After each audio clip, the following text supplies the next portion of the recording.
Usha Sharma MA final के प्रथम प्रश्न पत्र के रासो काव्य से संबंधित इस विवेचन को आज हम इस प्रसंग में करते हैं। हिंदी साहित्य के प्रारंभिक युग में अनेक ऐसे काव्य ग्रंथ कथा काव्यों के रचना हुई जो हिंदी में रासो काव्य के नाम से प्रसिद्ध हुए। ये रचनाएं रासो क्यों कही गई अथवा इसके रचयिताओं के नाम ने इनका नाम रासो ही क्यों रखा, इस संबंध में विद्वानों में विभिन्न राय हैं। इस युग में हमीर रासो, पृथ्वीराज रासो, विजयपाल रासो, विसलदेव रासो, परमाल रासो आदि अनेक कथा प्रधान ऐसे ग्रंथ लिखे गए जिनके नायक प्राचीन भारतीय इतिहास में विख्यात राजा रहे हैं। कुछ विद्वानों ने इन वीरता प्रधान काव्यों का नाम रासो रखा ऐसा मान लिया, किंतु विसलदेव रासो एक ऐसा ग्रंथ है जिसका नायक ना तो वीर है और ना ही राजा। वह एक प्रेम प्रधान और विरह प्रधान कथा काव्य है। इसीलिए हमें इस रासो ग्रंथ शब्द से जो प्रचलित विभिन्न मान्यताएं हैं उस पर चर्चा करना आवश्यक है। सर्वप्रथम हम देखते हैं कि प्रसिद्ध फ्रांसीसी विद्वान गार्सा द तासी ने इस रासो शब्द की उत्पत्ति राजसूय यज्ञों से मानी है, अर्थात राजसूय शब्द से इसकी उत्पत्ति मानी है, किंतु न तो कोई पुष्ट प्रमाण है इसके और ना ही इसकी उत्पत्ति को मान लेने का कोई कारण, क्योंकि राजसूय यज्ञ करने वाले केवल वीर ही नायक थे और उनके आधार पर रासो काव्य ग्रंथ लिखे गए ऐसा नहीं है। विसलदेव रासो ही इसका प्रमाण है तथा संदेश रासक जो अपभ्रंश में रचा गया है वह भी विरह प्रधान काव्य है, अतः उसे भी यह नहीं माना जा सकता। दूसरा हम देखते हैं तो रामचंद्र शुक्ल जो रसायन शब्द से रासो शब्द की उत्पत्ति मानते, उन्होंने एक पंक्ति नाहल्य रसायन आरंभई शारदा टूठी ब्रह्म कुमारी के आधार पर यह अपनी उक्ति मानी है।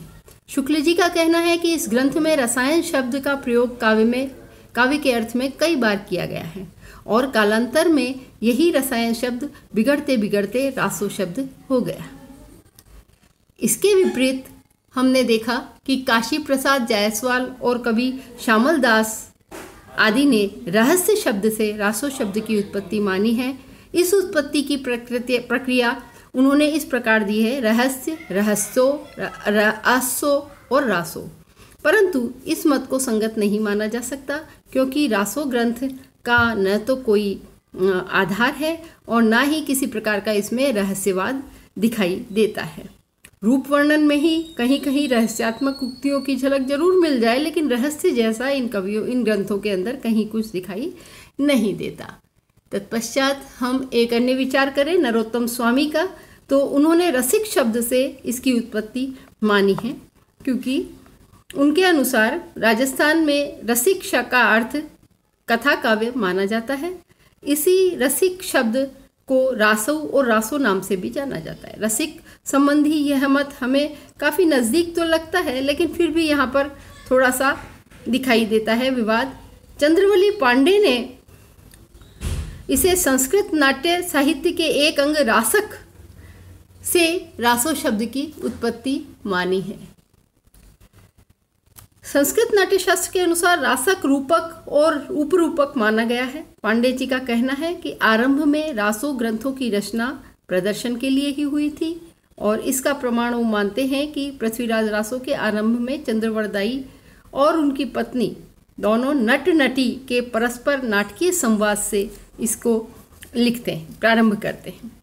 इस मत को हम सत्य के निकट अवश्य मान सकते हैं कि रासक शब्द एक काव्य का गेय रूप है और उसे रंगमंच के आधार पर भी रचा जाता था। कुछ विद्वानों ने रासो शब्द का संबंध रास, रासा और रासक से भी माना है। यदि इस व्यापक अर्थ को स्वीकार कर लें तो इसकी परिधि में तीनों प्रकार के रासो ग्रंथ वीर प्रधान, श्रृंगार प्रधान और चरित्र प्रधान इसमें सिमट जाते हैं और इसी आधार पर डॉक्टर श्रीवास्तव ने रासक या रास शब्द से ही रासो शब्द की उत्पत्ति को प्रमुख रूप से स्वीकार किया है। रासलीला का श्रृंगार प्रधान रूप भी हमारे ब्रज भाषा के अंदर प्रचलित है। प्रेम का चित्रण और उसमें कोमलता का स्वर दिखाई देता है। धीरे धीरे यह कथा रूप बन पड़ा। अपभ्रंश का संदेश रासक और हिंदी का बिसल देव रासो, अपभ्रंश दोनों ही एक अलग प्रकार के काव्य होते हुए भी रासो नाम से लिखे गए या रासक शब्द से अभिप्रेत हुए। परंतु जब यह धीरे धीरे ऐसा भी हम मान सकते हैं कि पहले ये प्रेम कथा के आधार पर लिखा जाता था, और बाद में जब ये प्रसिद्ध रूप काव्य रूप प्रसिद्ध हो गया तो प्रसिद्ध नायकों के रूप में इसका चित्रण किया जाने लगा। इससे इसमें कथा का अंश बढ़ता चला गया और कालांतर में इसने कथा काव्य का रूप धारण कर लिया। कथा का रूप इसने धारण कर लिया, यह हमें मान्य होगा। और इस प्रकार से रासो या रास शब्द से ही इसकी उत्पत्ति मानना ज़्यादा श्रेयस्कर।